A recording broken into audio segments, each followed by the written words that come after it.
सोचिए एक electric car जो पलक झपकते ही सॉस पकड़ ले, या फिर एक ऐसा हेडसेट जो आपके काम करने का, दुनिया देखने का तरीका ही बदल दे। बिल्कुल। ये सिर्फ गैजेट्स नहीं है ना, ये तो जैसे पूरी की पूरी नई दुनिया बना देना है। सही बात है, एक नया मैदान तैयार करना। तो सवाल ये उठता है कि क्या आगे बढ़ने के लिए हमेशा कंपटीशन में लड़ना ही जरूरी है, या फिर कोई और रास्ता भी हो सकता है? आज हम इसी पर बात कर रहे हैं ना, ब्लू ओशन स्ट्रेटेजी। जी हाँ, ब्लू ओशन मतलब ये समझना कि जो भीड़ भाड़ वाले बाजार हैं जिन्हें रेड ओशन कहते हैं, हाँ।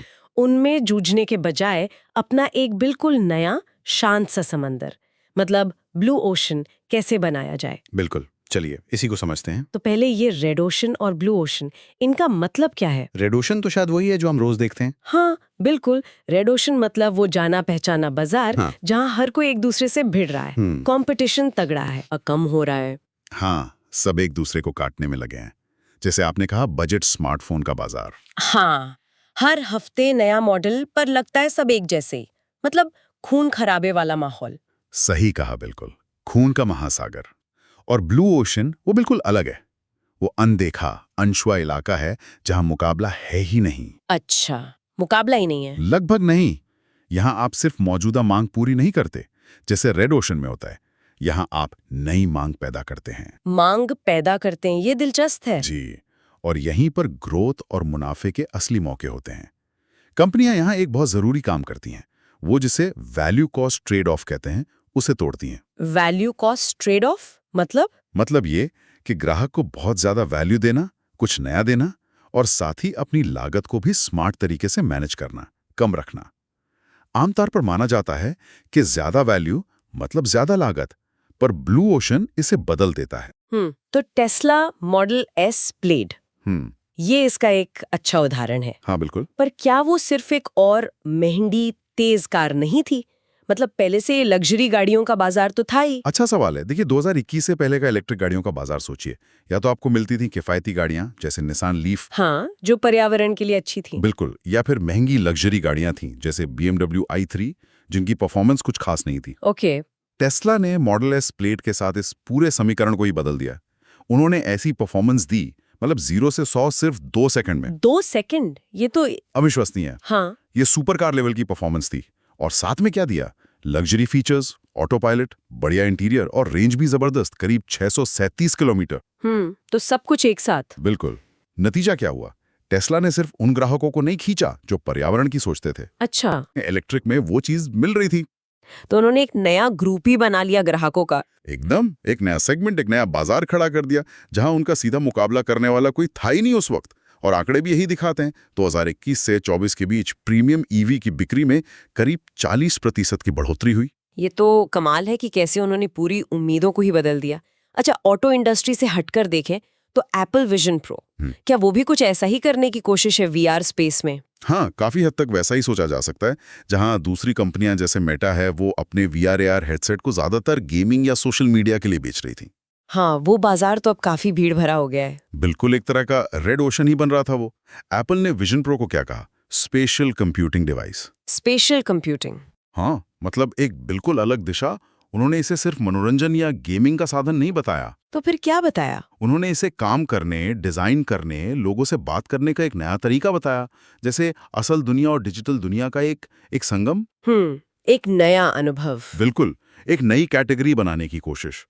कीमत बहुत ज्यादा थी, हम जानते हैं, लेकिन फिर भी शुरुआत में दिलचस्पी बहुत थी, क्योंकि ये कुछ बिल्कुल हटके था, कुछ नया था। तो इन दोनों उदाहरणों से, टेस्ला और एप्पल से, ब्लू ओशन बनाने के पीछे के जो मुख्य सिद्धांत हैं, वो क्या नजर आते हैं? देखिए, सबसे पहला और सबसे जरूरी है अपनी सोच बदलना। कॉम्पिटिटर्स को हराने के बारे में सोचना बंद करें। अच्छा, तो फिर क्या सोचें? ये सोचें कि उन्हें अप्रासंगिक कैसे बनाया जाए, मतलब उनकी जरूरत ही ना रहे। और ये कैसे होगा? एक नया बाजार बनाकर। ठीक है, पहला सिद्धांत सोच बदलो, कंपटीशन को अप्रासंगिक बनाओ। और दूसरा वो वैल्यू कॉस्ट ट्रेड ऑफ तोड़ना। ग्राहकों को जबरदस्त वैल्यू दो, कुछ ऐसा जो उन्होंने सोचा ना हो, लेकिन साथ ही अपनी लागत को भी कंट्रोल में रखो, शायद किसी इनोवेशन से। ज्यादा वैल्यू, कम या ऑप्टिमाइज्ड कॉस्ट। ठीक है। तीसरा उन लोगों पर ध्यान दो जो अभी आपके ग्राहक नहीं हैं, जो इंडस्ट्री के मौजूदा ग्राहक नहीं हैं, उन्हें क्या चाहिए? क्या कमी है जो आप पूरी कर सकते हैं? नॉन कस्टमर्स पर फोकस। और चौथा? चौथा, एक नया वैल्यू कर्व बनाना।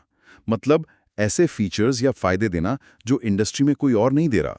कुछ बिल्कुल अलग, कुछ अनोखा, जो ग्राहकों को कहे, अरे वाह, ये तो बिल्कुल नया है। समझ गई। तो संक्षेप में कहें तो खेल के नियमों को ही बदल देना, बाजार को अपनी शर्तों पर चलाना। बिल्कुल सही। मुकाबला करने के बजाय मुकाबले से ही आगे निकल जाना। बहुत दिलचस्प। तो आज के लिए एक सवाल छोड़ जाते हैं सबके लिए सोचने को। हाँ। अपने काम में या अपनी रुचि के क्षेत्र में ऐसी कौन सी जगहें दिखती हैं जहां इस भीड़ से हटकर बिना किसी सीधी टक्कर के अपना एक ब्लू ओशन बनाया जा सकता है? कभी सोचा है कि कुछ बिजनेस मतलब एकदम से कैसे इतने सफल हो जाते हैं और कुछ बस वहीं रह जाते हैं? हाँ, ये बहुत कॉमन सवाल है। अक्सर लगता है कोई सीक्रेट है, पर ज्यादातर ये भीड़ से हटकर सोचने की बात होती है। भीड़ से हटकर मतलब वो मार्केट्स जहां सब एक ही चीज के लिए लड़ रहे हैं, जिसे हम कहते हैं रेड ओशन, मतलब खून खराबा, गला काट कंपटीशन। अच्छा। उससे निकलकर एक ब्लू ओशन में जाना, एक बिल्कुल नई मार्केट जहां कोई कंपटीशन ही नहीं है, कम से कम शुरू में तो नहीं। Okay, blue ocean. ये सुनने में तो बहुत अच्छा लगता है, पर ये करते कैसे हैं? मतलब क्या ये बस किस्मत की बात है? नहीं, किस्मत नहीं, इसके लिए बाकायदा टूल्स हैं, फ्रेमवर्क्स हैं, और आज हम ऐसे ही दो बहुत पावरफुल तरीकों की बात करेंगे। हाँ, मैंने भी इनके बारे में पढ़ा है। स्ट्रैटेजी कैनवस और 4 एक्शंस फ्रेमवर्क, है ना? बिल्कुल, स्ट्रैटेजी कैनवस और 4 एक्शंस फ्रेमवर्क ये समझने में मदद करते हैं कि मौजूदा सिचुएशन क्या है और नए मौके कहां बनाए जा सकते हैं। कूल है। हाँ, इसे आप एक तरह का इंडस्ट्री का एक्सरे समझ सकते हैं। एक्सरे कैसे? ये दिखाता है कि आपकी इंडस्ट्री में अभी कौन से फैक्टर्स हैं जिन पर सारी कंपनियां फोकस कर रही हैं, पैसा लगा रही हैं, और साथ ही ये भी दिखाता है कि कस्टमर असल में किन चीजों को महत्व देता है। अच्छा, तो ये गैप दिखाता है कि कंपनियां कहाँ मेहनत कर रही हैं और कस्टमर असल में चाहता क्या है। एग्जैक्टली। और इसी कैनवस को देखकर वो 4 एक्शंस फ्रेमवर्क के 4 सवाल निकलते हैं, बहुत अहम सवाल। 4 सवाल? ओके, बताइए, पहला क्या है? पहला है एलिमिनेट, हम्म। यानी इंडस्ट्री में ऐसी कौन सी चीजें हैं जिन्हें सब स्टैंडर्ड मानकर चल रहे हैं, पर शायद उन्हें पूरी तरह खत्म ही कर देना चाहिए। खत्म कर देना चाहिए, वाह। ओके, दूसरा? दूसरा, रिड्यूस, किन चीजों पर इंडस्ट्री जरूरत से ज्यादा फोकस कर रही है जिन्हें काफी हद तक कम किया जा सकता है। तीसरा? तीसरा, रेज, कौन सी चीजें हैं जिन्हें इंडस्ट्री के मौजूदा स्टैंडर्ड से कहीं ज्यादा, मतलब बहुत ज्यादा बढ़ा देना चाहिए कस्टमर के लिए। Okay, eliminate, reduce, raise. और चौथा, ये सबसे मजेदार लग रहा है। हाँ, चौथा है क्रिएट, ऐसी कौन सी बिल्कुल नई चीजें या फायदे ग्राहक को दिए जा सकते हैं जो इंडस्ट्री ने आज तक ऑफर ही नहीं किए, सोचे भी नहीं। वाह, एलिमिनेट, रिड्यूस, रेज, क्रिएट, ये तो वाकई सोचने का पूरा तरीका ही बदल सकते हैं। कोई उदाहरण है इसका? बिल्कुल, इलेक्ट्रिक गाड़ियों में BYD का उदाहरण लेते हैं। चीन में 2018-19 के आसपास। हाँ, BYD आजकल बहुत सुना है। उस टाइम ज्यादातर EV कंपनियां क्या कर रही थीं? टेस्ला की तरह महंगी, प्रीमियम, फीचर लोडेड गाड़ियां बना रही थीं।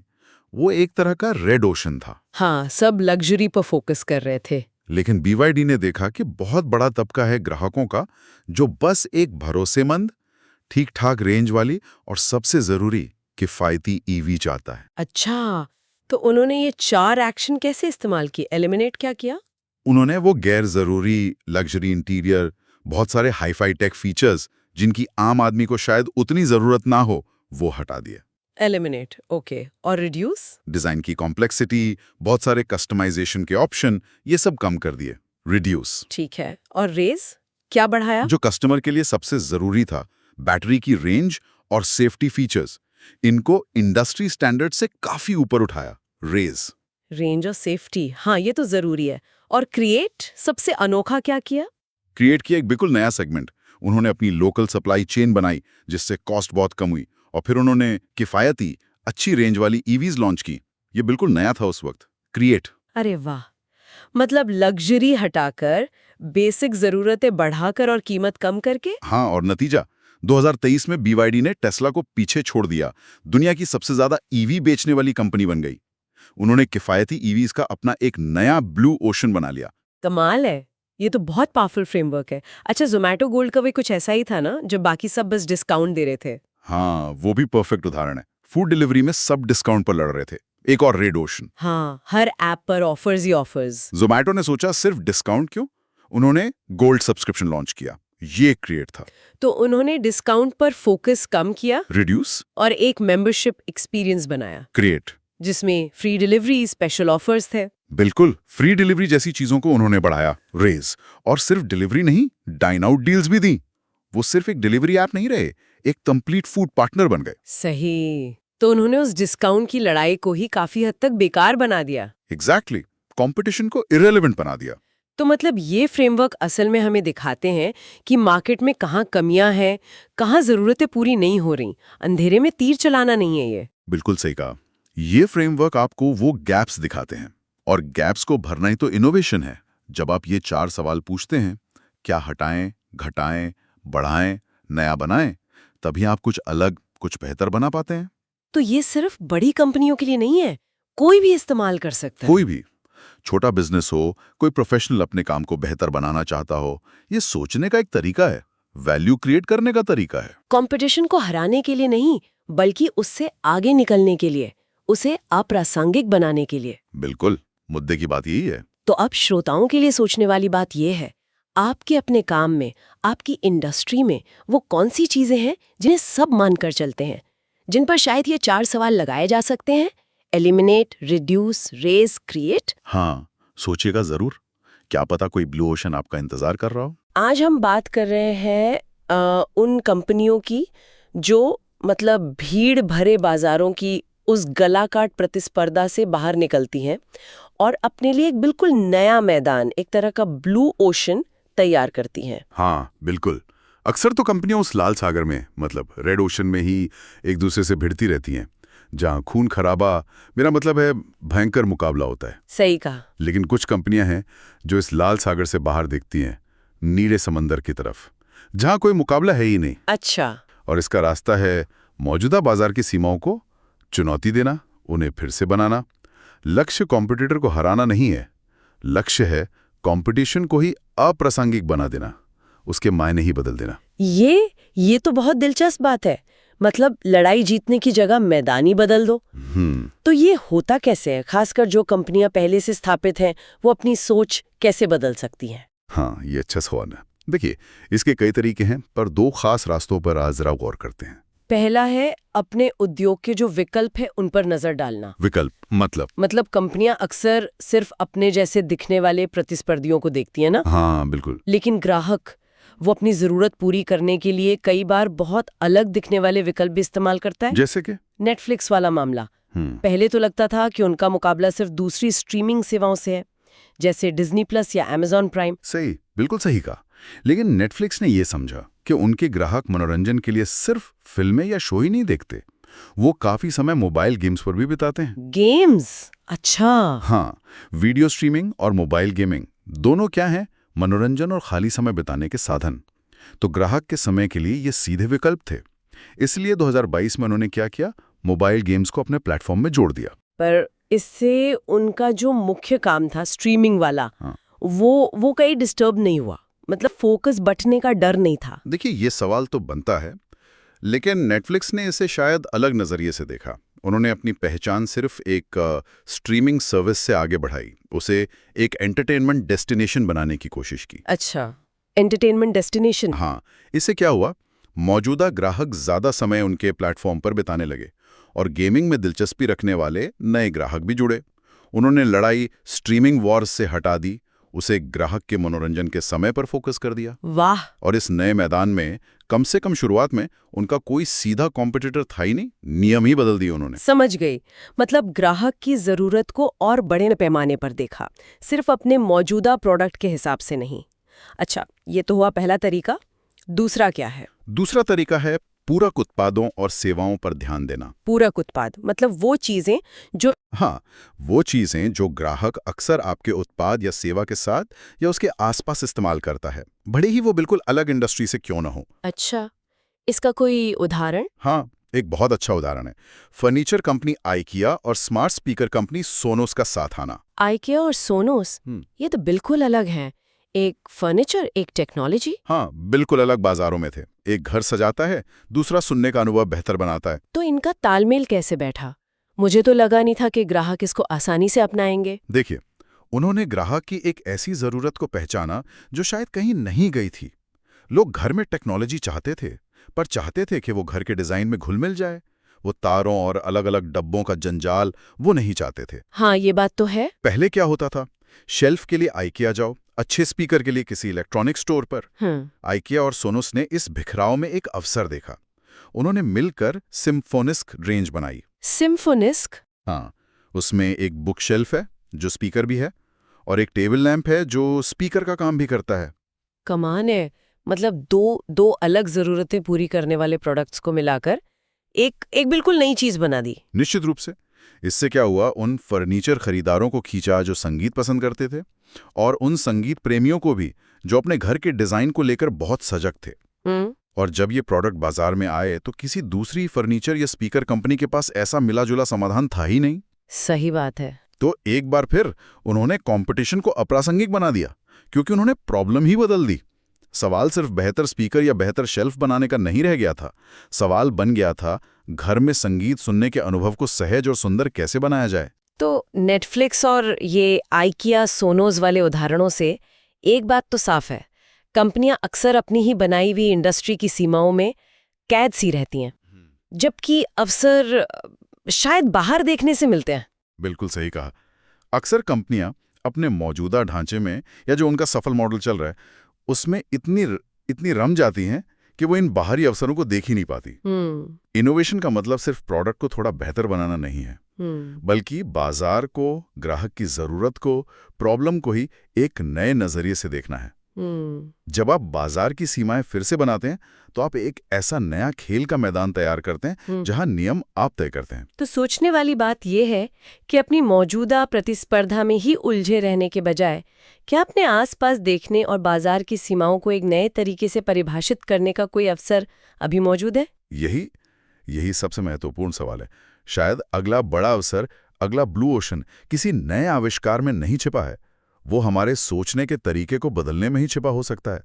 कंपटीशन को चुनौती देना बंद करें, उसे अप्रासंगिक बनाना शुरू। कभी सोचा है उस पल के बारे में जब कोई एंटरप्रेन्योर या मैनेजर बस एक एक्सेल शीट को घूर रहा होता है, सिर्फ नंबर्स, ग्राफ्स, पिछले क्वार्टर के आंकड़े। हाँ, बिल्कुल।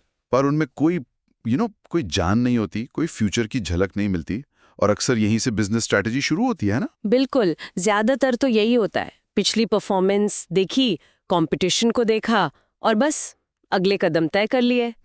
लेकिन क्या ये वाकई सबसे अच्छा तरीका है? शायद नहीं। और यहीं पर ब्लू ओशन स्ट्रैटेजी जैसी सोच काम आती है। हाँ, और आज हम इसी पर बात कर रहे हैं। कैसे सिर्फ इन मौजूदा आंकड़ों में, मतलब नंबर्स में उलझे रहने के बजाय एक बड़े फ्यूचर ओरिएंटेड विजन पे फोकस करना, वही शायद असल कामयाबी की कुंजी है। सही कहा। तो चलिए देखते हैं कि ये विजन फर्स्ट अप्रोच ये असल में काम कैसे करता है। देखिए, जो पारंपरिक तरीका है वो कहता है कि अपने कॉम्पिटिटर से बस बेहतर करो, उनका मार्केट शेयर छीन लो। हाँ, वही रेड ओशन वाली लड़ाई। एग्जैक्टली। ब्लू ओशन कहता है इस लड़ाई से बाहर निकलो, कुछ नया बनाओ, एक ऐसी नई मार्केट स्पेस जहां कंपटीशन हो ही ना या बहुत कम हो। ठीक है, तो फिर ये स्ट्रैटेजी कैनवस जिसकी बात होती है वो क्या चीज है, इसे थोड़ा आसान शब्दों में समझाएंगी? हाँ, बिल्कुल। सोचिए एक ग्राफ है, ठीक है? उस पर इंडस्ट्री के वो सारे फैक्टर्स लिस्टेड है जिन पर कंपनियां आमतौर पर कॉम्पीट करती हैं, जैसे कीमत, क्वालिटी, सर्विस वगैरह। अच्छा। और फिर आप देखते हैं कि मौजूदा कंपनियां इन फैक्टर्स पर कितना फोकस कर रही हैं। ज्यादातर एक जैसी ही दिखती हैं, एक ही ढर्रे पर चलती हैं। ब्लू ओशन का आइडिया है इस ग्राफ को ही बदल डालो। कुछ फैक्टर्स जिन पर सब बेवजह पैसा और एनर्जी लगा रहे हैं उन्हें कम कर दो या हटा ही दो। ओके। और फिर कुछ बिल्कुल नए फैक्टर्स जोड़ो, वो चीजें जो कस्टमर्स को चाहिए पर कोई दे नहीं रहा। इससे एक बिल्कुल नई वैल्यू कर्व, मतलब एक नई कीमत और मूल्य की रूपरेखा बनती है। समझ गया, मतलब लीक से हटकर सोचना और करना। बिल्कुल। और इसका एक बहुत अच्छा उदाहरण है पैटागोनिया। ये आउटडोर कपड़े बनाते हैं। हाँ, सुना है इनके बारे में। इनका विजन सिर्फ अच्छे कपड़े बनाने से ज्यादा कुछ था, है ना? हाँ, बहुत ज्यादा। उनका विजन सिर्फ कपड़े बेचना नहीं था, उनका विजन था प्लैनेट फर्स्ट, मतलब ग्रह पहले मुनाफा बाद में। प्लैनेट फर्स्ट, ये थोड़ा मतलब सुनने में आदर्शवादी लगता है। बिजनेस कैसे चलेगा इससे? यही तो खास बात है। उन्होंने इसे सिर्फ कहा नहीं, अपनी पूरी रणनीति इसी पर बना दी। उन्होंने खुद को एक कपड़े की कंपनी के बजाय एक तरह से क्लाइमेट एक्टिविस्ट के तौर पर पेश किया। एक्टिविस्ट? हाँ, उनके विज्ञापन देखिए, उनमें पर्यावरण बचाने की अपील होती थी। यहाँ तक कि उन्होंने कैंपेन चलाया, डोंट बाय दिस जैकेट। क्या? ये जैकेट मत खरीदो? कोई कंपनी ऐसा क्यों कहेगी? उनका कहना था कि अगर जरूरत नहीं है तो मत खरीदो, पुरानी जैकेट को रिपेयर कराओ, रिसाइकिल करो। उन्होंने अपने प्रोडक्ट्स में रिसाइकिल मटेरियल का इस्तेमाल बढ़ाया, सप्लायर्स को फेयर वेजेस दिए, एथिकल प्रैक्टिसेस अपनाई। ये सब उनके विजन का हिस्सा था। ये तो मतलब बिजनेस के सारे नियमों को पलट देने जैसा है। इसका नतीजा क्या निकला? लोग तो शायद कम खरीदते होंगे। हुआ बिल्कुल उल्टा। ग्राहक उनसे गहराई से जुड़ गए, इमोशनली। वो सिर्फ एक जैकेट नहीं खरीद रहे थे, वो एक वैल्यू, एक मूवमेंट का हिस्सा बन रहे थे। अच्छा। हाँ, और लोग उनके इस विजन और वैल्यूज के लिए 20-30% ज्यादा कीमत देने को भी तैयार थे। उनकी ब्रांड लॉयल्टी देखिए, वो कमाल की है। यहाँ तक कि उनके पुराने कपड़ों की रीसेल मार्केट में भी बहुत डिमांड है। तो उन्होंने असल में एक ब्लू ओशन बना लिया, जहाँ कंपटीशन उनके मूल्यों के आधार पर था, सिर्फ प्रोडक्ट पर नहीं। बिल्कुल। उन्होंने दिखाया कि एक मजबूत विजन, भले ही वो पर्यावरण जैसा नैतिक मुद्दा हो, वो भी जबरदस्त बिजनेस बना सकता है। कमाल का उदाहरण है। अब भारत में आते हैं, ओयो रूम्स। यहाँ विजन थोड़ा अलग था ना? यहाँ शायद मार्केट की एक प्रॉब्लम सुलझाने का विजन था। हाँ बिल्कुल। रितेश अग्रवाल ने भारतीय हॉस्पिटैलिटी सेक्टर को देखा। बजट होटलों की कोई कमी नहीं थी, पर एक बड़ी दिक्कत थी भरोसे की कमी और स्टैंडर्डाइजेशन का ना होना। हाँ, ये तो है। कभी कमरा ठीक मिलता है, कभी बिल्कुल नहीं। कोई भरोसा नहीं होता था। एग्जैक्टली। तो ओयो का विजन सिर्फ ऑक्यूपेंसी बढ़ाना या कमरे भरना नहीं था। उनका विजन था किफायती दामों पर एक भरोसेमंद, स्टैंडर्डाइज्ड, मतलब एक जैसा अच्छा अनुभव देना। तो उन्होंने क्या किया? मतलब सिर्फ एक और होटल चेन तो नहीं बनाई उन्होंने? नहीं, उन्होंने एक अलग रास्ता चुना। उन्होंने मौजूदा बिना ब्रांड वाले छोटे होटलों के साथ पार्टनरशिप की। अच्छा, उनके साथ जुड़ गए? हाँ, उन्हें टेक्नोलॉजी दी, स्टाफ को ट्रेनिंग दी, और सबसे जरूरी, ओयो ब्रांड के तहत कुछ बेसिक चीजों की गारंटी दी, जैसे साफ कमरा मिलेगा, एसी का येगा, वाईफाई होगा, साफ बाथरूम मिलेगा। मतलब बेसिक जरूरतों की गारंटी। बिल्कुल। उनका स्ट्रैटेजी कैनवस पारंपरिक होटलों से अलग था। उन्होंने महंगे लोकेशन या लग्जरी फीचर्स पर फोकस नहीं किया। उनका फोकस था भरोसा और स्टैंडर्डाइजेशन, और इसे टेक्नोलॉजी की मदद से बड़े स्केल पर लागू करना। तो एक तरह से उन्होंने उस बिखरे हुए अनिश्चित बाजार में भरोसा बेचा। सही पकड़ा। उन्होंने उस बड़े ग्राहक वर्ग को टारगेट किया जो बजट में रहना चाहता था, लेकिन हर बार एक जैसी भरोसेमंद क्वालिटी चाहता था। ये वो जरूरत थी जिसे इंडस्ट्री ठीक से पूरा नहीं कर पा रही थी। और इस तरह उन्होंने भी अपना एक ब्लू ओशन तैयार कर लिया। बिल्कुल। तो अगर हम दोनों उदाहरणों को देखें, पैटागोनिया और ओयो, इन दोनों में कॉमन क्या है? उन्होंने सिर्फ नंबर्स को, मतलब पिछले क्वार्टर के नतीजों को देखकर अपनी रणनीति नहीं बनाई। नहीं, बिल्कुल नहीं। उन्होंने एक साफ बड़े विजन पर फोकस किया, चाहे वो पर्यावरण बचाने का विजन हो या फिर सबको एक भरोसेमंद बजट स्टे देने का विजन हो। और इसी विजन ने उनकी स्ट्रैटेजी को रास्ता दिखाया। हाँ, इसी विजन ने उन्हें उन चीजों पर फोकस करने में मदद की जो ग्राहकों के लिए या समाज के लिए वाकई मायने रखती थीं। और इसी प्रोसेस में उन्होंने अपने लिए एक ऐसी खास जगह बना ली जहां कंपटीशन काफी हद तक अप्रासंगिक हो गया। तो मतलब निचोड़ ये है कि विजन पहले आता है, स्ट्रैटेजी उस विजन से निकलती है, और जो फाइनेंशियल सक्सेस हैं, जो नंबर्स हैं, वो अक्सर पीछे पीछे आते हैं। जब आपका विजन साफ हो और वो असली वैल्यू पैदा कर रहा हो तो सफलता मिलती ही है। बिल्कुल। तो जाते जाते हमारे श्रोताओं के लिए एक सोचने वाली बात। हाँ, एक फाइनल थॉट याद रखिए, नंबर्स विजन का पीछा करते हैं, विजन नंबर्स का नहीं। तो एक पल रुकिए और सोचिए, आपके काम या आपकी किसी रुचि के पीछे का असली विजन क्या है, चाहे उसका स्केल छोटा हो या बड़ा। जरा सोचिए, क्या हो अगर आपके अगले 1000 ग्राहक वो लोग हों जिन तक आज आप पहुंचने की कोशिश भी नहीं कर रहे। अजीब लगता है ना? आज हम इसी पर मतलब गहराई से बात करेंगे। मौजूदा मांग से परे कैसे देखें। अक्सर कंपनियां क्या करती हैं, वो स्थापित ग्राहकों के लिए आपस में भिड़ती रहती हैं। हाँ, जिसे बिजनेस की दुनिया में लाल सागर कहते हैं, एकदम खून खराबे वाला मुकाबला। बिल्कुल। लेकिन हम बात करेंगे नीला सागर बनाने की, मतलब उन लोगों पर फोकस करके बिल्कुल नई डिमांड, एक नया बाजार कैसे बनाएं जो आज ग्राहक है ही नहीं। सही। तो आज का मिशन यही है, इन अनदेखे बाजारों को समझने के तरीके खोजना। तो ये लाल सागर बनाम नीला सागर का फंडा जो है, लाल सागर में तो सब एक ही तालाब में है ना, एक जैसी मछलियों के पीछे। हाँ, और नतीजा गला काट प्रतियोगिता, घटता हुआ मुनाफा। वही नीला सागर रणनीति कहती है, भाई अपना नया साफ खुला तालाब क्यों नहीं बनाते। बिल्कुल सही कहा। और इस नए नीले तालाब की चाबी पता है कौन है? वो लोग जिन्हें हम नॉन कस्टमर्स कहते हैं। नॉन कस्टमर्स मतलब जो ग्राहक नहीं है। हाँ, जो अभी आपके ग्राहक नहीं है, इनको समझना ही बेसिकली नीला सागर बनाने का पहला कदम है। आमतौर पर हम इन्हें 3 श्रेणियों में बांट सकते हैं। अच्छा, 3 तरह के। हाँ, पहली श्रेणी है उन लोगों की जो छोड़ने की कगार पर है। ये वो हैं जो शायद मजबूरी में या क्योंकि ज्यादा विकल्प नहीं है, आपकी चीज इस्तेमाल कर रहे हैं। पर वो मन ही मन कुछ बेहतर ढूंढ रहे हैं। जैसे ही कुछ अच्छा मिलेगा वो चले जाएंगे। अच्छा, तो ये थोड़े नाखुश ग्राहक हुए एक तरह से। कह सकते हैं। दूसरी श्रेणी है जानबूझकर दूर रहने वालों की। इन्होंने सोच समझकर तय किया है कि उन्हें बाजार में जो मिल रहा है वो नहीं चाहिए। क्यों?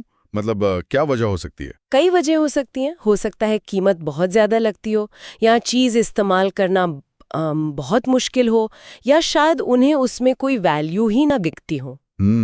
समझ गया। और तीसरी और मेरे ख्याल से सबसे दिलचस्प श्रेणी है अनदेखे या अनछुए ग्राहक वर्ग के। अनछुए? हाँ, ये वो लोग हैं जिन्हें इंडस्ट्री ने कभी सोचा ही नहीं कि ये भी ग्राहक हो सकते हैं। वो पारंपरिक बाजार की सोच से इतने बाहर हैं कि किसी ने उन पर ध्यान ही नहीं दिया। बाप रे। इन तक पहुंचने के लिए तो अक्सर बिल्कुल नई तरीके, नए मॉडल सोचने पड़ते हैं। तो मतलब सिर्फ ये जानना काफी नहीं कि कौन ग्राहक नहीं है, अहम ये है कि वो क्यों नहीं है। बिल्कुल, यही तो असली बात है। जब आप ये समझ जाते हैं कि कोई ग्रुप बाजार से दूर क्यों है, उनकी क्या दिक्कतें हैं, क्या जरूरतें हैं, तभी तो आपको नए मौके दिखते हैं। हाँ, सही कह रहे हैं। इसी समझ से नई मांग पैदा करने के रास्ते खुलते हैं। स्टारलिंक का उदाहरण आपने दिया, वो स्पेसएक्स वाली सैटेलाइट इंटरनेट सेवा। हाँ, वो इसका एक बहुत अच्छा उदाहरण लगता है। देखे ना, पारंपरिक इंटरनेट कंपनियां कहाँ लगी हुई हैं? शहरों में, जहाँ पहले से भीड़ है। एकदम लाल सागर। हाँ, और स्टारलिंक ने क्या किया? उन्होंने इस भीड़ को देखा ही नहीं। उन्होंने अपना ध्यान उन करोड़ों लोगों पर लगाया जिनके पास तेज इंटरनेट का या तो कोई ऑप्शन था ही नहीं, या बहुत ही धीमा और बेकार सा ऑप्शन था। जैसे गांव देहात में या पहाड़ों पर। बिल्कुल, दूर दराज के गांव, पहाड़ी इलाके, समुद्र में चल के जहाज, उड़ते हवाई जहाज, यहाँ तक कि वो अंटार्कटिका वाले रिसर्च स्टेशंस। अच्छा, ये सब कौन थे? ये अनछुए ग्राहक थे। स्टारलिंक ने इनकी जरूरत पहचानी और सैटेलाइट से उनके लिए एक नया बाजार ही बना दिया। कमाल है।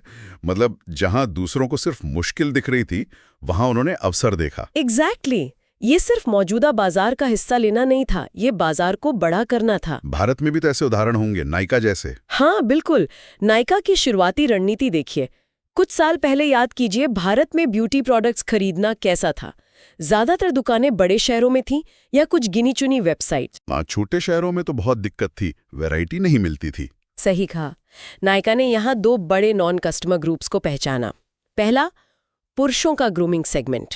हाँ, उस पर तो कम ही ध्यान था पहले। बिल्कुल, उसे काफी हद तक अनदेखा किया गया था। नायका ने इसे एक बड़े अवसर की तरह देखा। पुरुषों के लिए अलग सेक्शन, अलग उत्पाद, ये अनदेखे ग्राहक थे। दूसरा और शायद ज्यादा बड़ा ग्रुप, टियर 2 और टियर 3 शहर।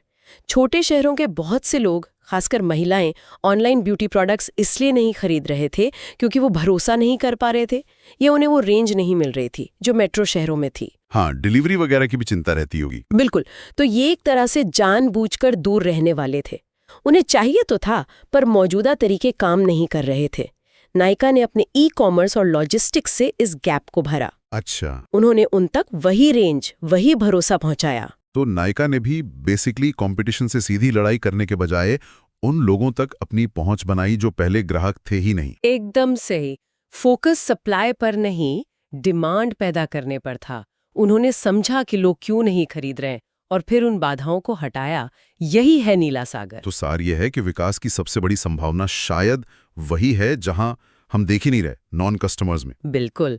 असली खेल मौजूदा ग्राहकों के लिए लड़ना नहीं है, बल्कि उन लोगों के लिए नए रास्ते बनाना है जो अभी मैदान में ही नहीं है। इस सोचने का नजरिया ही बदल देता है। हाँ, बात तो सही है। यहाँ से ले जाने वाली सबसे महत्वपूर्ण सीख है मेरे ख्याल से कि असली टिकाऊ विकास प्रतिस्पर्धा से नहीं, रचनात्मकता से आता है, नई मांग बनाने से। और नई मांग तब बनती है जब हम उन लाखों करोड़ों लोगों को समझने की कोशिश करते हैं जो आज किसी न किसी वजह से ग्राहक नहीं है, और फिर उनकी उन अनकही जरूरतों को पूरा करने का तरीका खोजते हैं। ये वाकई सोचने वाली बात है। हर इंडस्ट्री में, चाहे वो टेक हो, एजुकेशन हो, हेल्थ हो, वो कौन से अनदेखे समूह हैं, कौन सी अनकही जरूरतें हैं जिन पर ध्यान देकर बिल्कुल नए अवसर, नए नीले सागर बनाए जा सकते हैं। मतलब मौजूदा बाजार की सीमाओं के ठीक परे असल में क्या छिपा है। कभी सोचा है कोई बेहतरीन बिजनेस आइडिया आया, एक नया प्रोडक्ट लॉन्च हुआ और फिर मार्केट में आते ही फ्लॉप? शायद बहुत महंगा था, या शायद लोग समझ ही नहीं पाए कि इसका करना क्या है। अक्सर ऐसा होता है ना? हाँ, बिल्कुल होता है। और इसके पीछे एक बहुत बड़ा कारण हो सकता है रणनीति का गलत क्रम, मतलब स्ट्रेटेजिक सीक्वेंस बिगड़ गया। हाँ, और आज हम इसी पे थोड़ी बात करने वाले हैं।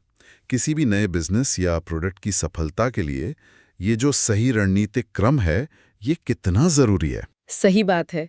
देखेंगे कि कुछ कंपनियां कैसे सफल हुईं और कुछ क्यों लड़खड़ा गईं, सिर्फ इस क्रम के सही या गलत होने की वजह से।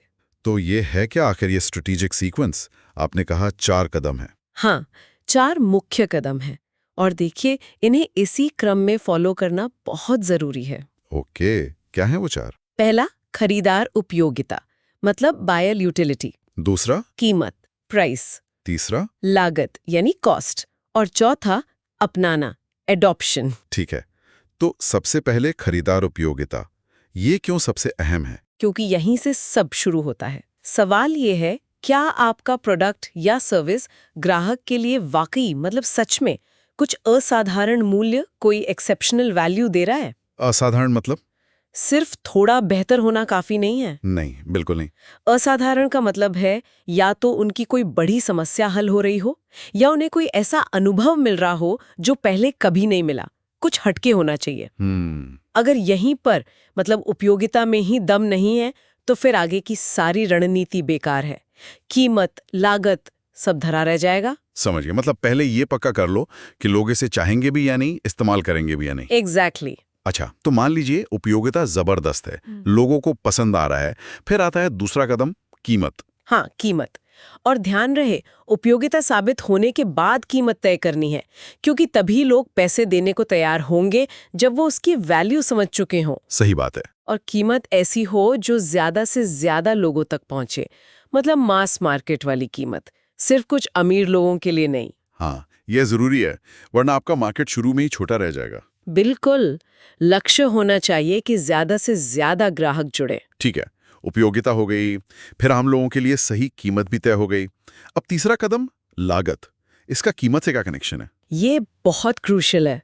यहीं पर अक्सर कंपनियां फंस जाती हैं। आपने एक अच्छी कीमत तो रख दी जो सबको पसंद आए, पर क्या आप उस कीमत पर प्रॉफिट कमा सकते हैं? क्या आपकी लागत, आपकी कॉस्ट उस कीमत के अंदर फिट होती है? हाँ, ये तो बड़ा सवाल है। इसी को कहते हैं लक्ष्य लागत, टारगेट कॉस्टिंग। मतलब पहले कीमत सोचो, फिर देखो कि उस कीमत के अंदर रहकर कैसे प्रोडक्ट बनाना है और मुनाफा भी कमाना है। तो इसमें तो शायद प्रोडक्शन वगैरह में बड़े बदलाव करने पड़ते होंगे। हाँ, बिल्कुल। कई बार आपको अपनी सप्लाई चेन, प्रोडक्शन के तरीके या ऑपरेशंस में बड़े इनोवेशन करने पड़ते हैं ताकि लागत कम हो सके, वरना बिजनेस लंबे समय तक टिक नहीं पाएगा। सही है। उपयोगिता, कीमत, लागत, और फिर आखिरी कदम है अपनाना, अडॉप्शन। इसका क्या मतलब है? इसका मतलब है कि क्या लोग इसे आसानी से अपनाएंगे? लोग मतलब सिर्फ ग्राहक नहीं। अच्छा, और कौन? आपके पार्टनर्स हो सकते हैं, डिस्ट्रीब्यूटर्स हो सकते हैं, यहाँ तक कि आपकी अपनी सेल्स टीम भी। क्या वो नए प्रोडक्ट को लेकर उत्साहित हैं या उन्हें कोई हिचकिचाहट है? ये भी सोचना पड़ेगा। और ग्राहक के नजरिए से क्या उन्हें अपनी कोई पुरानी आदत बदलनी पड़ेगी? क्या कोई और रुकावट है? इन सब बाधाओं को पहले से पहचानना और उन्हें दूर करने का प्लान बनाना जरूरी है। वरना अच्छा खासा आइडिया भी अटक सकता है। बिल्कुल। ये सुनने में तो बड़ा लॉजिकल लग रहा है ये क्रम। उपयोगिता, कीमत, लागत अपनाना। कोई असल दुनिया का उदाहरण है जिसने इसे बढ़िया से निभाया हो? हाँ, चैट जीपीटी को देखिए, एकदम परफेक्ट उदाहरण है। 2022 में उन्होंने क्या किया? वो फ्री में लॉन्च किया था ना? हाँ, मुफ्त में जबरदस्त उपयोगिता दी, लाखों करोड़ों लोग उसके आदी हो गए, उसकी वैल्यू समझ गए, एकदम से वायरल हो गया। सही कहा। फिर 2023 में जब उपयोगिता एकदम पक्की हो चुकी थी, तब उन्होंने $20 प्रति माह की कीमत पर प्लस सब्सक्रिप्शन निकाला। और लोगों ने लिया भी खूब। हाँ, क्योंकि वो वैल्यू देख चुके थी, उन्हें वो कीमत सही लगी। फिर 2024 में उन्होंने जीपीटी स्टोर और प्लगइन्स लाए। इससे क्या हुआ? उससे इस्तेमाल करना और आसान हो गया, अपनाना बढ़ गया। बिल्कुल, अडॉप्शन वाला स्टेप। और नतीजा, रिकॉर्ड टाइम में 10 करोड़ से ज्यादा एक्टिव यूजर्स। उन्होंने लागत वाला हिस्सा भी जरूर संभाला होगा, शायद स्केल बढ़ाकर या कंप्यूटिंग कॉस्ट कम करके। एकदम सही क्रम। वाह, ये तो बेहतरीन उदाहरण है। अच्छा, और इसका उल्टा भी हुआ होगा, कोई जो इस क्रम में गड़बड़ा गया। जैसे क्लब हाउस का क्या हुआ? शुरू में तो बड़ी हाइप थी उसकी। हाँ, क्लब हाउस, उनका आइडिया, मतलब वो real time audio social network वाला, वो बुरा नहीं था, दिलचस्प था। हाँ। लेकिन उन्होंने शुरू कैसे किया? इनवाइट ओनली मॉडल से। ओह, तो वो जो आपने अपनाने वाली बाधा बताई थी। बिल्कुल, वो उन्होंने उपयोगिता और कीमत तय करने से पहले ही खड़ी कर दी।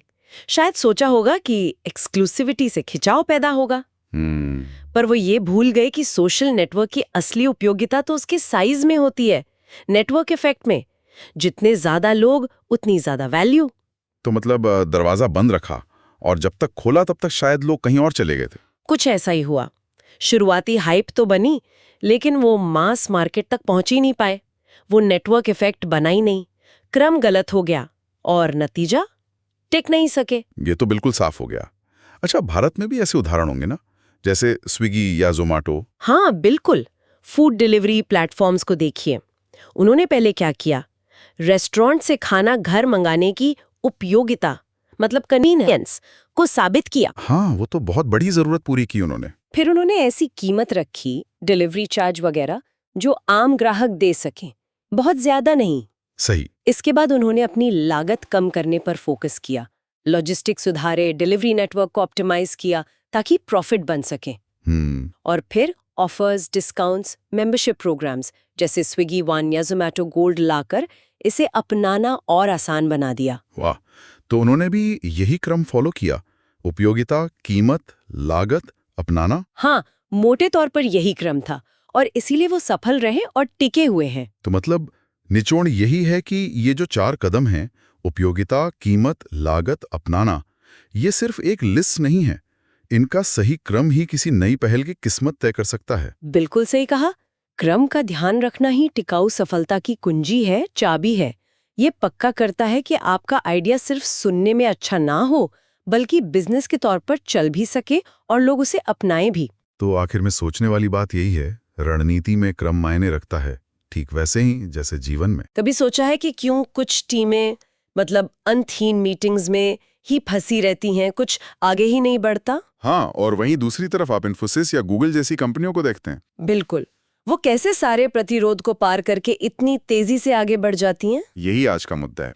वो कौन सी रुकावटें हैं जो संगठनों को रोकती हैं और उनसे पार कैसे पाया जाए? हाँ, क्योंकि अच्छी स्ट्रैटेजी बना लेना एक बात है, पर उसे लागू करना वो बिल्कुल दूसरी कहानी है। हाँ, बेहतरीन प्लान भी कागज पर रह जाता है अगर टीम साथ ना दे। तो आज हम ब्लू ओशन स्ट्रैटेजी की बात कर रहे हैं, खासकर उनकी 4 बाधाओं की। हाँ, वही 4 मुख्य संगठनात्मक बाधाएं। और हम जूम और एयरबीएनबी जैसे कुछ दिलचस्प उदाहरण भी देखेंगे कि उन्होंने मुश्किल समय में क्या किया। चलिए शुरू करते हैं। पहली बाधा, संज्ञावात्मक बाधा, कॉग्निटिव हर्डल। हाँ, कॉग्निटिव हर्डल। ये वो है कि लोगों को यकीन ही नहीं दिला पाते कि बदलाव जरूरी है। सब सोचते हैं अरे सब ठीक तो चल रहा है। बिल्कुल, यथास्थिति मतलब स्टेटस को बहुत आरामदायक होता है ना। हाँ, और इसका समाधान सिर्फ प्रेजेंटेशन या आंकड़े दिखाना नहीं है। तो फिर क्या है? ब्लू ओशन स्ट्रैटेजी कहती है लोगों को प्रॉब्लम सीधे एक्सपीरियंस कराओ, उन्हें ऑफिस से बाहर ले जाओ, कस्टमर से मिलवाओ, उन्हें हकीकत दिखाओ। अच्छा। मतलब सीधे सामना कराना। हाँ, जब वो अपनी आंखों से देखेंगे तब मानेंगे। सिर्फ बताना काफी नहीं होता, दिखाना पड़ता है। ठीक है, तो पहली बाधा हुई सोच बदलने की। मान लीजिए वो मान भी गए कि हाँ जरूरत तो है। फिर आती है दूसरी दिक्कत, पैसा कहाँ है, लोग कहाँ हैं, सीमित संसाधन बाधा। ये तो हर जगह का रोना है। रिसोर्सेज हमेशा कम ही लगते हैं ना। हमेशा। यहाँ पर देखिए, चालाकी ये है कि आप अपने सीमित साधनों को कहाँ लगाते हैं। मतलब उन कुछ खास जगहों पर फोकस करें जहां से सबसे बड़ा असर पड़ने वाला है। ब्लू ओशन इन्हें हॉटस्पॉट्स कहता है। हॉटस्पॉट। हाँ, उन एक्टिविटीज या एरियाज पर सारा ध्यान लगा दें जिनसे आपको सबसे ज्यादा फायदा मिलेगा। हर जगह थोड़ा थोड़ा करने से बात नहीं बनती। सही कहा, फोकस करना जरूरी है। अच्छा, अब तीसरी प्रेरणा बाधा, मोटिवेशनल हर्डल। हाँ, मोटिवेशनल। ये मुझे सबसे मुश्किल लगती है। आपने जरूरत समझा दी, शायद कुछ संसाधन भी दे दिए, पर लोगों में वो जोश कैसे भरें कि वो दिल लगा के काम करें।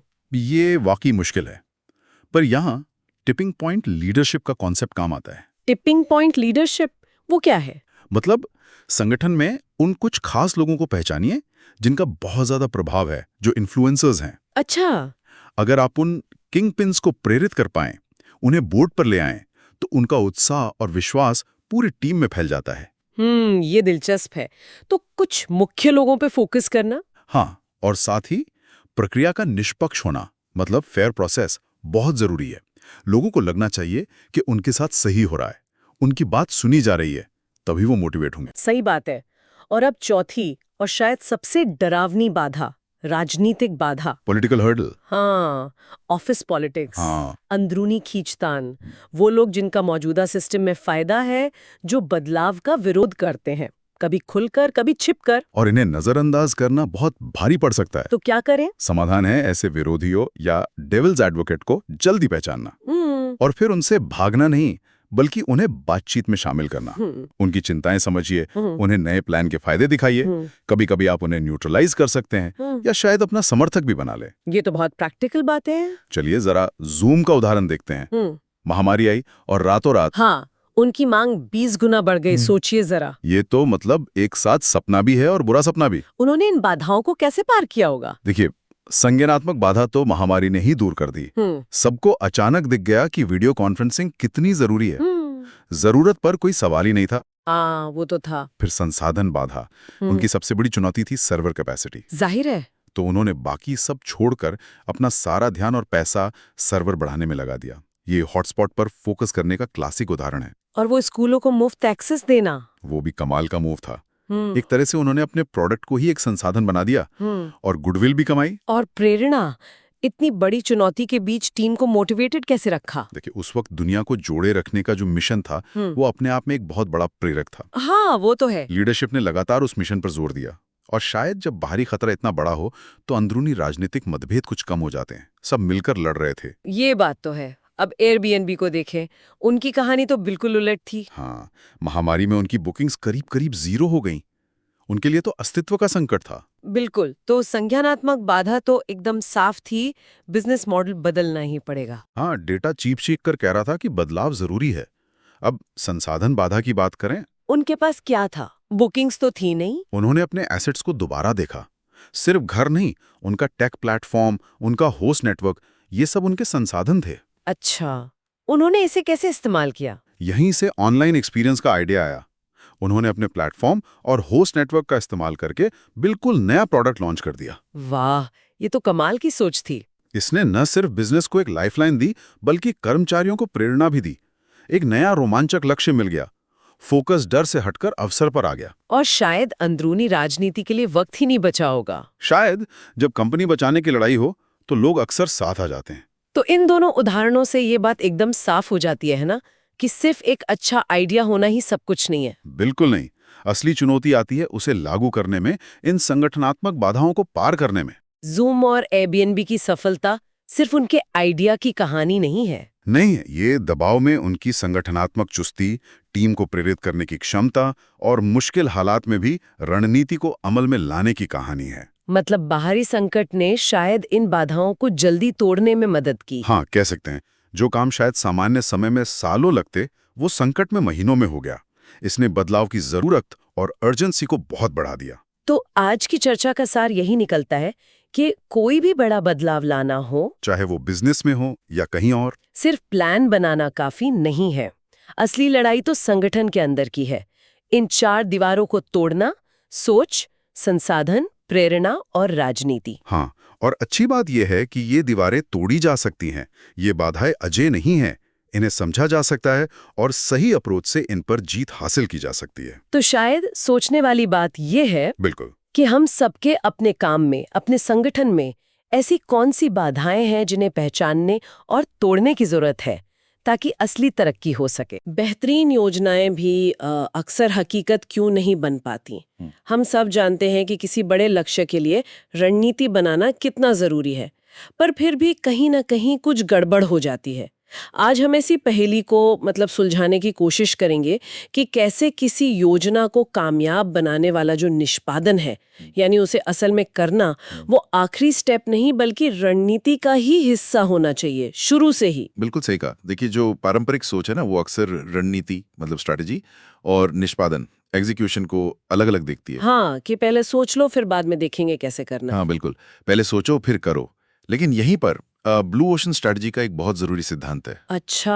हाँ, ये स्ट्रैटेजी इस बात पर जोर देती है कि आप भीड़ भरे बाजार से हटकर नए मौके कैसे खोजें।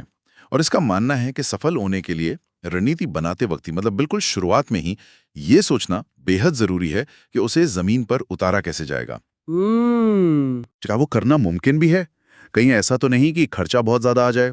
अगर ये मुश्किलें, ये निष्पादन की चुनौतियां शुरू में ही नहीं सोची गई, तो कागज पर रणनीति कितनी भी अच्छी क्यों ना लगे, वो कामयाब नहीं हो पाएगी।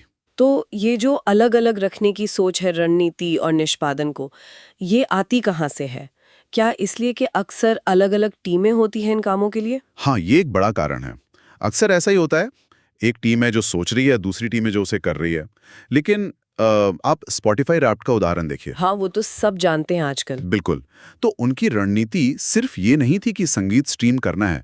उनकी रणनीति का एक अहम हिस्सा था ग्राहकों के सुनने के पैटर्न का जो डेटा है, उसे समझना और उससे एक बहुत ही पर्सनल, एक आकर्षक अनुभव बनाना। और निष्पादन? और निष्पादन वो था साल के अंत में उस सारे डेटा को लेना, उसे एक खूबसूरत, एकदम व्यक्तिगत कहानी की शक्ल देना और ऐसा बनाना जिसे लोग आसानी से शेयर कर सकें। हाँ। तो ये जो निष्पादन था, डेटा को कहानी बनाना और शेयर करने लायक बनाना, ये उनकी शुरुआती रणनीति का ही हिस्सा था। ये बाद में नहीं जोड़ा गया।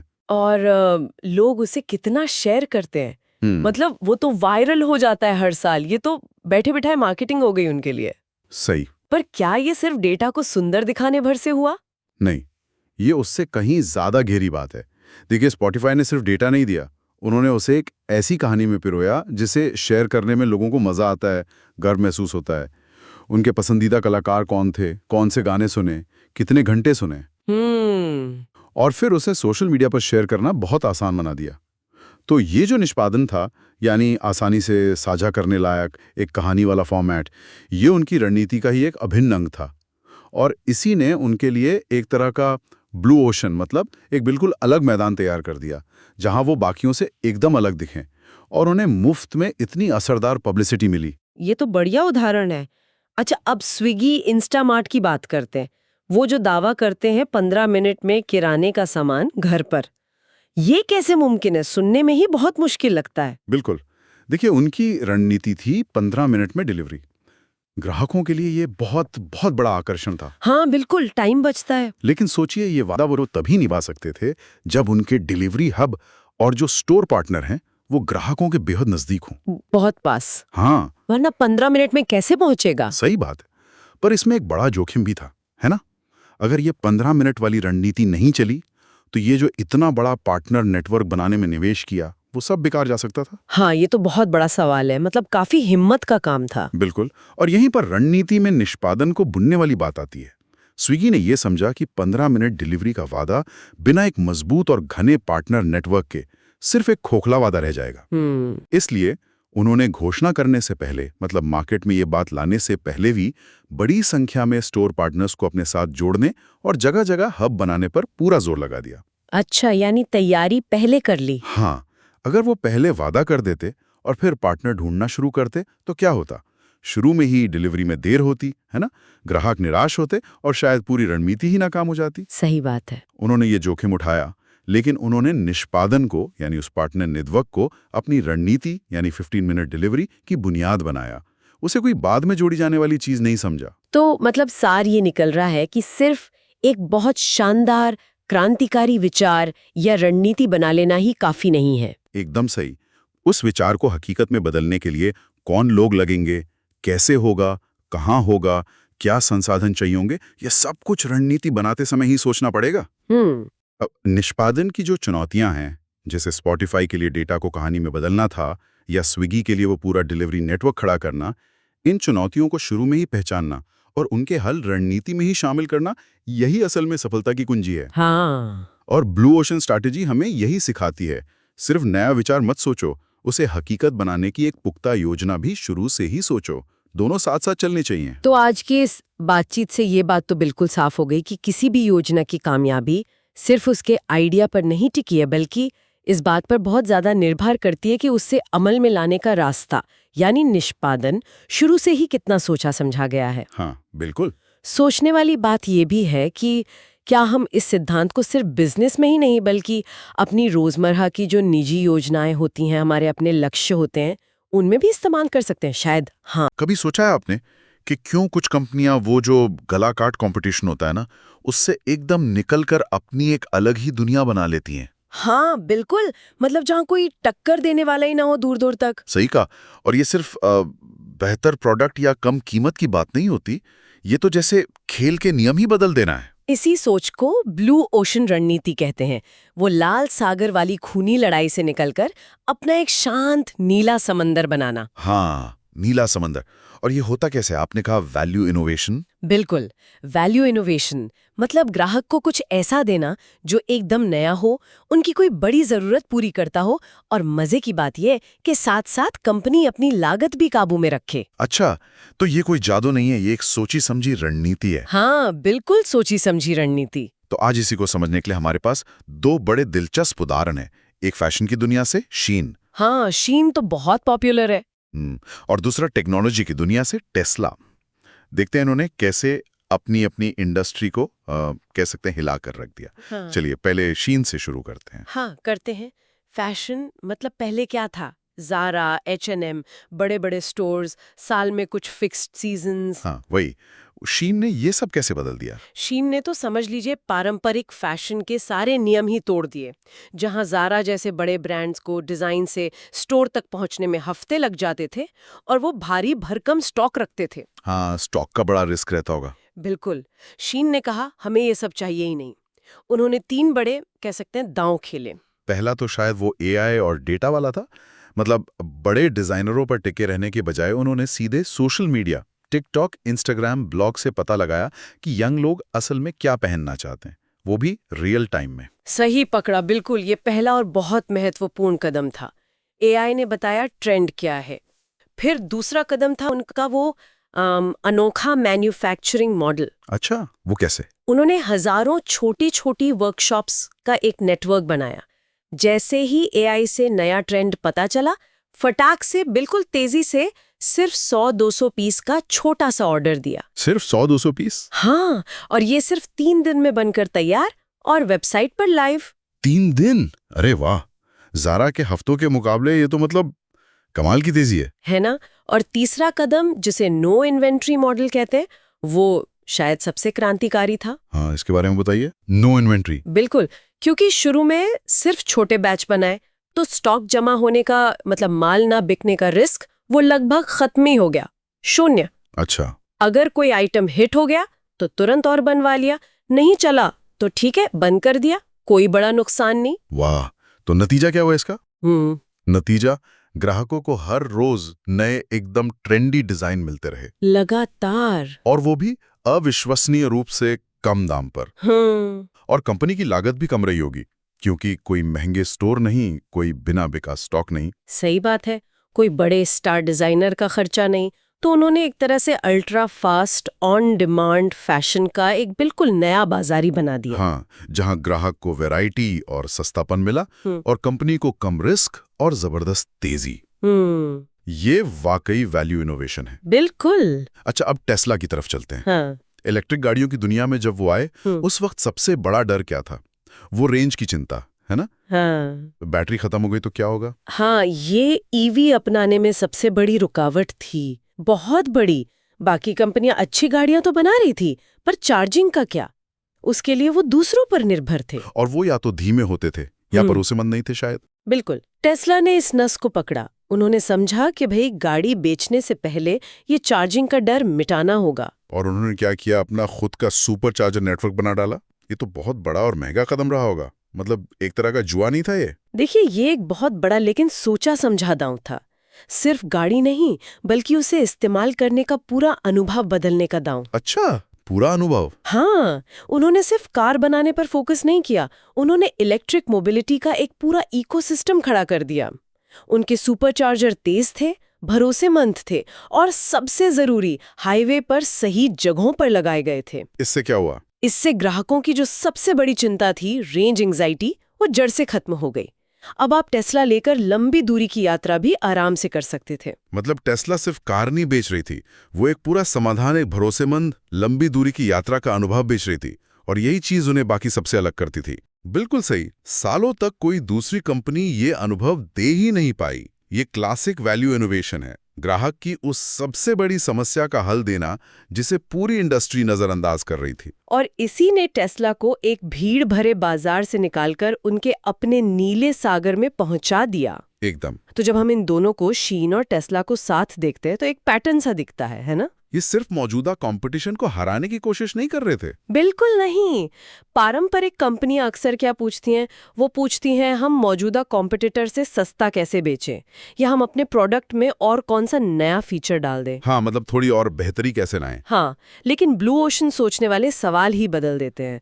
वो पूछते हैं लेकिन ब्लू ओशन सोचने वाले सवाल ही बदल देते हैं। वो पूछते हैं, ग्राहकों की ऐसी कौन सी बड़ी फ्रस्ट्रेशन है, कोई दिक्कत है जिसे सब अनदेखा कर रहे हैं? जैसे टेस्ला ने रेंज की चिंता को देखा, या शीन ने फैशन में सीमित और महंगे विकल्पों को। अच्छा, और इंडस्ट्री किन चीजों पर बेवजह पैसा और मेहनत बर्बाद कर रही है जिन्हें हम हटा या कम कर सकते हैं? जैसे शीन ने फिजिकल स्टोर हटाए, सीजनल कलेक्शन का बोझ कम किया, इन्वेंट्री का रिस्क खत्म किया। ये भी सही है। और फिर शायद ये पूछते होंगे कि हम ऐसा क्या बिल्कुल नया बना या दे सकते हैं जो आज तक किसी ने सोचा ही नहीं। एकदम सही। जैसे टेस्ला का सुपरचार्जर नेटवर्क या शीन का real time on demand fashion. Focus पहले ग्राहक को असाधारण वैल्यू देने पर होता है। पहले वैल्यू? हाँ, पहले वैल्यू। लागत कम करना उसके बाद आता है, और अक्सर वो वैल्यू इनोवेशन के बाय प्रोडक्ट के तौर पर अपने आप हो जाता है। पहले वैल्यू, फिर कॉस्ट ऑप्टिमाइजेशन। इसी से वो नया मुनाफे वाला नीला समुंदर बनता है। बिल्कुल। तो सबक साफ है, असली बाजी जीतने के लिए कभी कभी मैदान ही बदलना पड़ता है। सिर्फ उसी मैदान पर बेहतर खेलने से हमेशा काम नहीं चलता। सही कहा। शीन और टेस्ला ने यही किया, उन्होंने खेल के नियम ही बदल दिए। हाँ, और ये दिखाता है कि टिकाऊ सफलता अक्सर मौजूदा लड़ाइयों से बाहर निकलकर कुछ अप्रत्याशित, कुछ बिल्कुल नया रचने में मिलती है। बिल्कुल। तो सोचने वाली बात है, अगर बाजार एक सागर की तरह है और आप उसमें नई लहरें पैदा करना बंद कर दें, तो कहीं आपका सागर ही ना सूख जाए। हाँ, बिल्कुल। हमेशा नए नीले सागर की तलाश, वो लहरें बनाना जारी रखना होगा। कभी मुंबई की लोकल ट्रेन में सफर किया है? पीक आवर में वो धक्का मुक्की शोर। हाँ, बिल्कुल। हर कोई बस अपनी जगह बनाने में लगा है। बस कुछ वैसा ही होता है बिजनेस की दुनिया में। कड़ी प्रतिस्पर्धा, जिसे लोग रेड ओशन कहते हैं। सही। हर कोई एक ही ग्राहक के पीछे, कीमतें गिराते हुए मार्जिन कम होता जाता है। मतलब एक तरह का खून खराबा। तो आज हम इसी पर बात कर रहे हैं, इस खून खराबे वाली भीड़ से, इस रेड ओशन से कैसे बचा जाए। ये जो मूल्य युद्ध हैं और नकलची जो तुरंत आ जाते हैं, इनसे कैसे निकलें। देखिए, एक रास्ता तो है कि आप अपना ब्लू ओशन बनाएं, एक नया बाजार जहां कोई कंपटीशन ही ना हो, लगभग। अच्छा। पर कहानी यहीं खत्म नहीं होती। मजेदार बात यह है कि कोई भी ब्लू ओशन हमेशा के लिए मतलब नीला नहीं रहता। ओह, ऐसा क्यों? क्योंकि जैसे ही आप सफल होते हैं, दूसरे उसे देखते हैं, नकल करने वाले खिंचे चले आते हैं हाँ, ये तो होता है। और फिर वो शांत नीला समंदर भी धीरे धीरे भर जाता है, फिर से लाल हो जाता है। तो मतलब एक बार नया मार्केट बना लिया, बस उतना काफी नहीं है। बिल्कुल नहीं। इसीलिए लगातार नवीनीकरण, आप कह सकते हैं रिन्यूअल, वो बहुत जरूरी हो जाता है। आपको अपनी स्ट्रैटेजी बदलते रहनी पड़ती है। इसको किसी उदाहरण से समझ सकते हैं, जैसे शॉर्ट वीडियो मार्केट। हाँ, टिकटॉक ने इसे पॉपुलर बनाया था। हाँ, बिल्कुल सही। टिकटॉक आया तो एक तरह से उसने अपना ब्लू ओशन बना लिया। ताजी हवा का झोंका था वो। लेकिन जैसे ही वो हिट हुआ, बाकी बड़ी मछलियां भी कूद पड़ी, जैसे इंस्टाग्राम। उन्होंने रील्स लॉन्च किया। हाँ, पर क्या वो सिर्फ टिकटॉक की नकल नहीं थी? मतलब इसे नवीनीकरण कैसे कहेंगे? यही तो बात है। ये सिर्फ कोरी नकल नहीं थी। इंस्टाग्राम ने बहुत स्मार्टली काम किया। कैसे? उन्होंने अपने मौजूदा अरबों यूजर्स और जो क्रिएटर्स का उनका नेटवर्क था, उसका फायदा उठाया। ये सिर्फ एक नया फीचर जोड़ना नहीं था उनके लिए। तो क्या था? ये कंपटीशन के बदलते माहौल में अपने प्लेटफॉर्म को, क्या कहते हैं, फिर से ताज़ा, रेलेवेंट बनाने का तरीका था। उन्होंने अपनी ताकतों का इस्तेमाल करके अपने ब्लू ओशन को रिन्यू किया, उसे और मजबूत किया। और फिर भारत में जब टिकटॉक बैन हुआ, तब तो रील्स की चांदी हो गई। बिल्कुल, वो एक बाहरी घटना थी, पर वो उनके लिए एक बड़ा मौका बन गई। रातों रात रील्स का इस्तेमाल, एंगेजमेंट, वो 80% तक बढ़ गया। कमाल है। हाँ, तो ये दिखाता है कि एक तैयार और लचीली रणनीति कैसे अचानक मिले मौकों का भी फायदा उठा सकती है। ये इंस्टाग्राम वाला उदाहरण तो दिखाता है कि मौजूदा ताकत से कैसे रिन्यू करें। पर तब क्या, जब आपकी बुनियादी हिल रही हो, जैसे नेटफ्लिक्स। वो शुरुआत में दूसरों के लाइसेंस वाले कंटेंट पे निर्भर थे। हाँ, और वो बहुत बहुत बड़ा जोखिम था। सोचिए जरा, जिन स्टूडियो से वो कंटेंट ले रहे थे, वो खुद अपने स्ट्रीमिंग प्लेटफॉर्म लाने लगे, डिज्नी, HBO वगैरह। तो वो अपना कंटेंट कभी भी वापस खींच सकते थे। बिल्कुल। और अगर ऐसा होता तो नेटफ्लिक्स वापस उसी रेड ओशन में पहुंच जाता जहां सब एक जैसे कंटेंट के लिए लड़ रहे हैं। तो उन्होंने क्या किया? अपना बचाव कैसे किया?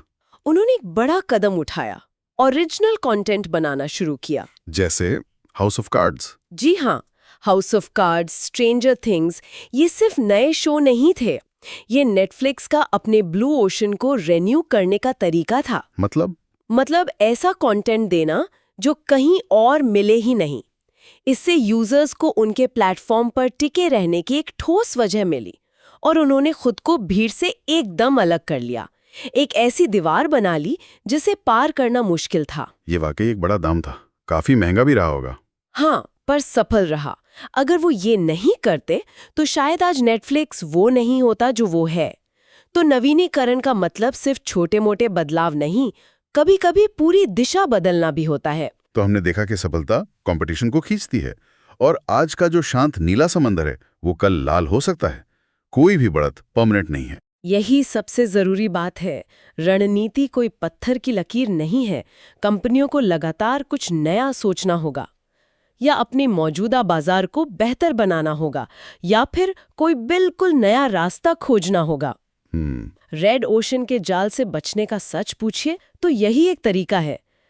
ये कोई मंजिल नहीं है, ये एक सफर है, लगातार नवीकरण का। तो निष्कर्ष के तौर पे एक विचार छोड़ने के लिए, हमें वहां तैरना सीखना होगा जहां गस्से किनारे को देख भी नहीं सकते।